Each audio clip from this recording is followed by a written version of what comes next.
Ça, c'est une présentation sur Saint Albert le Grand, tout fait par moi, Eli. Premièrement, les informations générales. Saint Albert est né vers 1200 en Allemagne. Il est religieux et savant dominicain. Il étudiait la philosophie, la théologie et les sciences naturelles. Il enseigna dans plusieurs universités importantes. Albert le Grand était un homme exceptionnel du Moyen Âge, connu pour ses grandes connaissances en philosophie, théologie et sciences naturelles. Il a consacré sa vie à étudier et enseigner dans plusieurs universités célébrées comme Paris et Cologne. Albert a beaucoup travaillé pour faire connaître les idées de philosophie Aristote dans le monde chrétien, aidant ainsi à créer un pont entre la science antique et la pensée médiévale. Ses nombreux écrits ont eu une grande influence sur les manières dont la science et la religion pouvant coexister. Deuxièmement, on a les informations directes. Saint Albert a voyagé beaucoup pour apprendre à enseigner. Il encourageait l'observation de la nature et fut le maître de Saint Thomas d'Aquin. Il est considéré comme le plus grand intellectuel médiéval. Albert le Grand a beaucoup voyagé à travers l'Europe pour étudier et partager ses connaissances. Il a encouragé ses étudiants à observer la nature attentivement et à utiliser la raison pour comprendre le monde, ce qui était une idée assez nouvelle pour son époque. En tant que maître de Saint Thomas d'Aquin, il a joué un rôle clé dans ses formations d'un des plus grands théologiens chrétiens. Son travail et ses découvertes ont marqué le début d'une approche plus scientifique dans l'Église et ont influencé les pensées européennes pendant des siècles. Troisièmement, on a pourquoi est-il devenu un saint?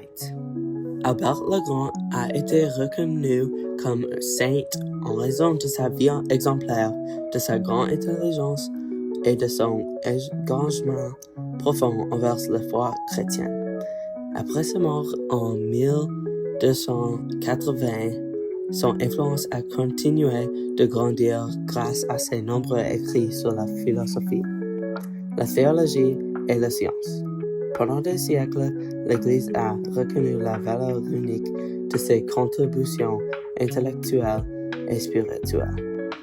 En 1931, le pape Pie XI l'a officiellement canonisé et proclamé docteur de l'Église, un titre réservé aux penseurs les plus importants du christianisme. Il a aussi été déclaré patron des scientifiques, car il a su montrer que la science et la foi pouvaient aller ensemble. Sa sainteté n'était pas seulement liée à ses connaissances, mais aussi à sa vie de prière, d'humilité et de service. Maintenant, j'ai la prière de Saint Albert. Ici est la prière attribuée à Saint Albert le Grand. Seigneur, accorde-moi que je te connaisse, que je t'aime, afin que je puisse me rejoindre en toi. Et si, en cette vie, je ne peux te connaître parfaitement, que je progresse chaque jour dans cette connaissance, jusqu'à ce qu'elle soit rendue parfaite dans la vie à venir. Maintenant, on a toutes les choses que Saint Albert a fait.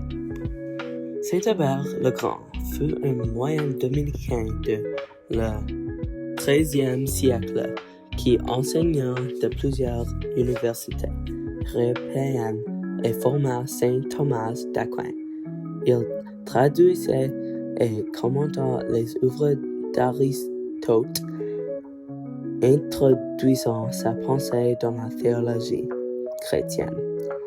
Il mena ses recherches dans de nombreux domaines: théologie, philosophie, botanique, zoologie, astronomie, chimie et minéralogie.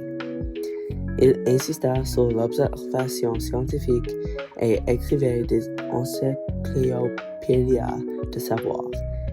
Avec Ratisbonne, il travailla à la réforme du clergé et à la paix.